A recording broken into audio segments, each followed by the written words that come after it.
Hello সবাইকে, কেমন আছো সবাই? কালকে যেহেতু একাদশী ছিল, একাদশীর ব্রত করার পরে আজকে সকালবেলা স্নান করে পারণ করে তারপর কিন্তু খেয়ে নিয়েছিলাম চা আর পরোটা। সেটা দিয়েই কিন্তু উপোসটা ভেঙেছিলাম। তারপর আজকে আমরা এবারে লাস্ট ডিসেম্বরেও পিকনিক করিনি, যদিও প্রত্যেকবার করি। আর জানুয়ারি প্রায় শেষের দিকে তখনও পিকনিক করিনি। তাই আজকে যেহেতু আমার বোনও আসছে শ্বশুরবাড়ি থেকে এতদিন পর, প্রায় মাসখানেক পর, তার জন্য কিন্তু আমরা আজকেই পিকনিকের আয়োজনটা করেছিলাম। আর সন্ধেবেলা আগেই কিন্তু মুড়ি মেখে ভালো মতন করে চা করে সেটাই আগে সবাই মিলে খেয়ে নিয়েছিলাম।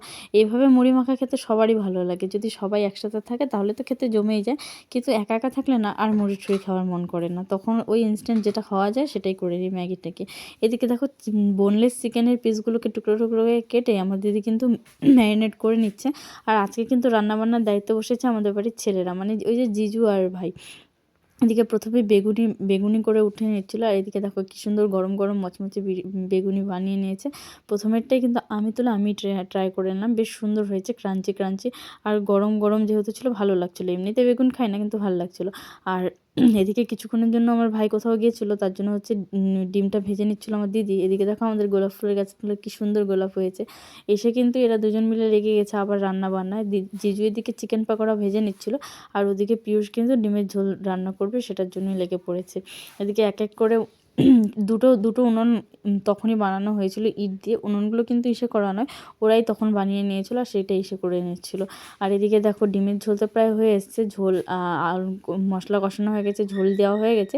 এদিকে ডিমগুলো ছেড়ে দিল। তরকারিটা কিন্তু দেখতেও বেশ সুন্দর হয়েছে, তাই না? লাল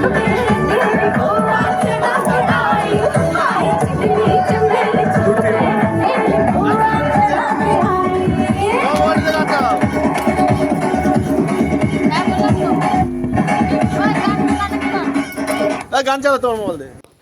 এদিকে পিকনিক হবে আর নাচ গান হবে না তা তো হয়ই না, নাচ গান হচ্ছে। আর সবার নাচ করতে করতে এতই বেশি আনন্দ লেগে গেছে মনে, যে এরা দেখো এদিকে বাসন মাজতে মাজতেও নেচে নিচ্ছিল। সেটাও ক্যাপচার না করলে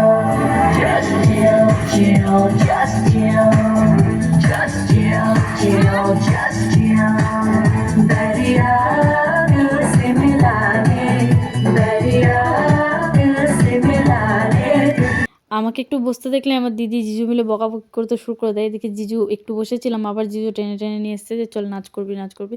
ঠিক আছে চলো, একদিনের ব্যাপার, নাচ করে নিলাম আবার। এদিকে কিন্তু রান্নাবান্না হয়ে গেছে। ওদিকে ডিম কষা হয়েছে, করা হয়েছে চিকেন, আর মাছের ঝোল করা হয়েছে। এদিকে স্যালাড, আমি ঘর থেকে একটু ভাজা নিয়ে বসে পড়েছিলাম খেতে। আর ওদিকে ওরা চিকেন খাচ্ছিলো। এভাবেই কিন্তু সবাই মিলে একসাথে খাওয়া দাওয়া করে অনেক আনন্দ করে সন্ধ্যেটা কেটে গেল। ওদিকে রিমি একটু জিজুকে খাওয়ালো। ঠিক আছে, রাধে রাধে।